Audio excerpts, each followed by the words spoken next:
एक योद्धा जिसने अकेले ही सैकड़ों शत्रुओं को परास्त कर दिया हो, एक ऐसा वीर जिसका लक्ष्य कभी चूका नहीं, जिसकी धनुष की टंका से आसमान भी कांप उठे। हाँ, हम बात कर रहे हैं महाबली अर्जुन की।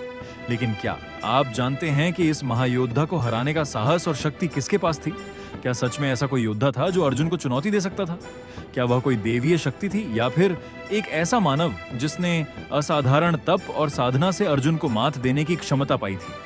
महाभारत के युद्ध में अर्जुन का पराक्रम, उसका धैर्य, उसकी रणनीति, ये सब तो जगजाहिर है। लेकिन ऐसे कौन से योद्धा थे जिन्होंने अर्जुन को चुनौती देने का प्रयास किया, जिन्होंने उसके साहस और कौशल को अपने शौर्य से मापने का दुस्साहस किया? इस वीडियो में हम आपको बताएंगे उन गुप्त योद्धाओं के बारे में जिनके पास अर्जुन को हराने की सामर्थ्य थी। उन कथाओं को खोदेंगे जो शायद आपसे छिपी रह गई जानेंगे, वह रोचक पहलू जो महाभारत के उस स्वर्णिम इतिहास में छुपे हैं।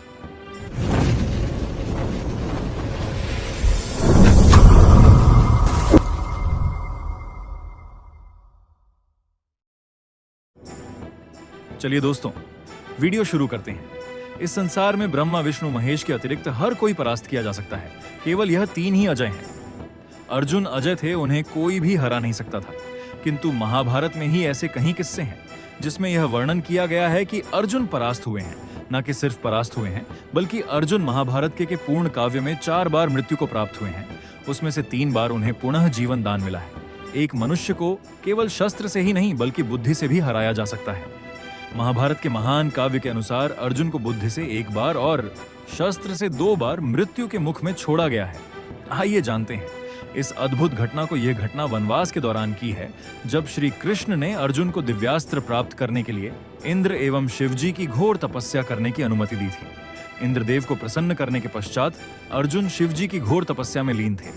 शिवजी ने अर्जुन की परीक्षा लेने के हेतु पृथ्वी पर एक शिकारी के रूप में अवतार लिया और अर्जुन की ओर आते हुए एक राक्षस रूपी सुअर का वध किया। किंतु उसी समय अर्जुन ने भी उसी सुअर पर अपना तीर छोड़ा था। अब उस सुअर की मृत्यु अर्जुन के बाण से हुई या महादेव के बाण से हुई, इसका निश्चय कैसे हो? हम और आप यह जानते हैं कि उस सुअर का वध महादेव के तीर से हुआ था, किंतु अभिमानी अर्जुन का यह विश्वास था कि उस सुअर का वध उनके बाण से हुआ है और एक सामान्य शिकारी की क्षमता नहीं है कि वह अर्जुन से पहले किसी शिकार का शिकार कर ले। इस अभिमान की वजह से अर्जुन ने उस शिकारी को चुनौती दी। महादेव ने अर्जुन सभी प्रकार के शस्त्र और अस्त्र विद्या में परास्त किया। यही नहीं, अर्जुन को उन्होंने बाहुबल की परीक्षा करने का भी मौका दिया और तभी महादेव ने उसे इतनी नींव बुरी तरह से घायल किया कि अर्जुन वहीं मृत्यु को प्राप्त हो गए। यदि काव्य को ठीक से पढ़ा जाए तो ऐसा प्रतीत होता है कि उस वक्त अर्जुन की सचमुच मृत्यु ही हो गई थी। और शायद यह महादेव की एक लीला थी, क्योंकि अगर यदि मनुष्य को स्वर्ग लोक जाना है तो उसका मृत्यु को प्राप्त होना आवश्यक है। इसी कारण शायद जानबूझ के महादेव ने अर्जुन को मार दिया था, ताकि वणि संकोच स्वर्ग प्रस्थान कर सके और सारे दिव्यास्त्र का ज्ञान प्राप्त कर सके। विद्या पूर्ण होने पर महादेव ने उन्हें पुनर्जीवित कर दिया और इनाम स्वरूप पाशुपतास्त्र भी दिया। यह पहली बार है जब अर्जुन की महाभारत में मृत्यु हुई थी। अर्थात महादेव में इतनी शक्ति थी कि वह अर्जुन का वध कर सकते हैं, बल्कि महादेव चाहे तो महाभारत के किसी भी पात्र का वध कर सकते थे। शिवाय श्री कृष्ण के दूसरी यह घटना भी वनवास के दौरान की है, जब पांडव एवं द्रौपदी वनवास के दिन काट रहे थे। अज्ञातवास शुरू होने से पहले जब यमराज ने युधिष्ठिर की परीक्षा लेने के लिए एक तालाब को शैला घोषित कर सभी पांडवों को अपने प्रश्नों का उत्तर दिए बिना पानी पीने की अनुमति नहीं दी थी, तभी केवल युधिष्ठिर ही ऐसे थे जिन्होंने यमराज के प्रश्नों के सही उत्तर दिए और उन्हें मृत्यु प्राप्त नहीं हुई। बाकी सभी पांडवों को यमराज जी ने मृत्यु के मुख्य में छोड़ दिया था। बाकी 4 पांडवों की मृत्यु इसलिए हुई थी क्योंकि उन्हें अपनी शक्तियों पर घमंड था और अपनी बुद्धि पर यकीन नहीं था। उन्होंने एक यक्ष को असमर्थ मानकर उसके जलकों को पीने का दुस्साहस किया था और वे सभी मृत्यु को प्राप्त हुए थे। यह दूसरा अध्याय है जब अर्जुन की मृत्यु हुई थी। माना कि अर्जुन ने कोई शस्त्र का प्रयोग नहीं किया था, ना ही कोई युद्ध हुआ था जिसमें उनकी मृत्यु हुई थी। किंतु जैसा कि मैंने कहा कि मृत्यु केवल शस्त्र से नहीं बुद्धि से भी हो सकती है, और यहाँ पर यम जी ने अपनी बुद्धि का प्रयोग कर अर्जुन के बाहुबल को ललकारा और अर्जुन ने अपनी बुद्धि का उपयोग किए बिना जल को पी लिया और मृत्यु को प्राप्त हुए। अर्थात यम जी में अर्जुन को हराने की क्षमता थी।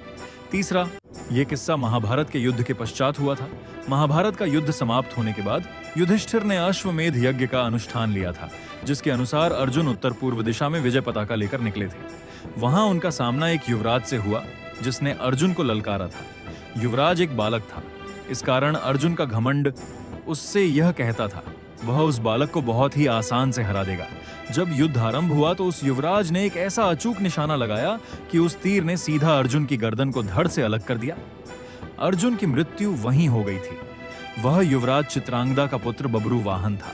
चित्रांगदा अर्जुन की पत्नी थी, अर्थात बब्रुवाहन अर्जुन का पुत्र था। अर्जुन के अपने पुत्र ने अनजाने में अपने पिता का वध कर दिया था।